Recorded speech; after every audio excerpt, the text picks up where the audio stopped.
I'm Andrew Solomon. I'm the author of The Noonday Demon, An Atlas of Depression, and most recently of Far from the Tree, Parents, Children, and the Search for Identity.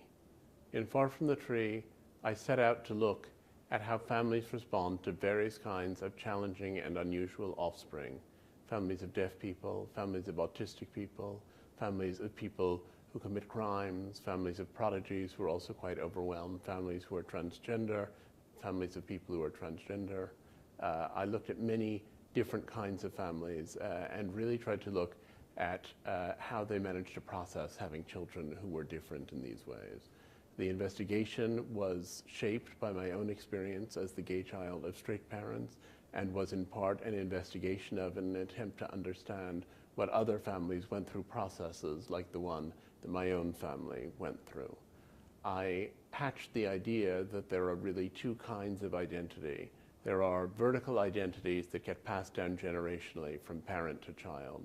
So one's ethnicity, one's nationality, often one's language, frequently one's religion.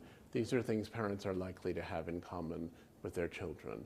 And even though some of those identities can be difficult, there is no attempt to cure ethnicity or to cure minority religious interests. They're things that are reinforced from early on. But there are also these other categories, the ones that I looked at, which I've called horizontal identities. Horizontal because they're learned not from one's parents, with whom one does not have this thing in common, but from a peer group.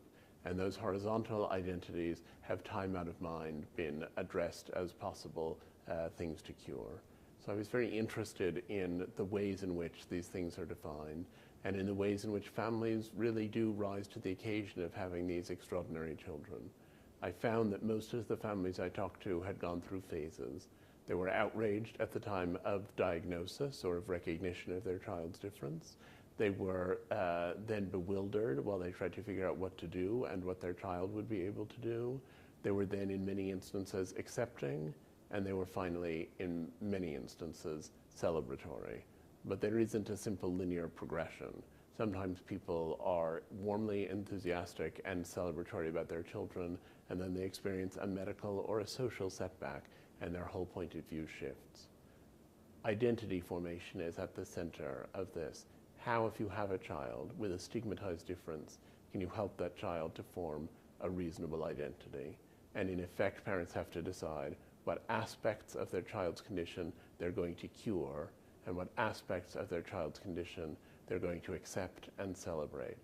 It seems to me that all parenting involves changing your children in some ways and celebrating your children in other ways. You change your child by educating your child, by giving them a sense of moral values, by teaching them manners, by doing all of these other positive and productive things. And you accept your child for who he is or she is and help your child to feel as good as possible about himself or herself. There's a lot that needs to be changed. There's a lot that needs to be accepted and celebrated. And then there's a foggy middle, and people struggle in that foggy middle to figure out what it is they need to do and are doing. The interviews with the families I had were extraordinary, in part because so many of them had constructed meaning out of their experiences. One mother I talked to said, "People always give us these little sayings, like God doesn't give you any more than you can handle. But children like ours are not preordained as a gift. They're a gift because that's what we have chosen."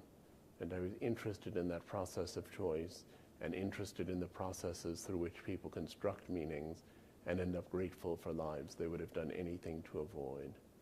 It's an area which I think is of enormous relevance to the field of psychiatry because identity formation is a process in which people often need enormous support.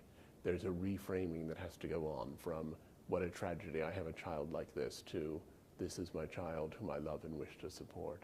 People need a lot of help in figuring out how to do that.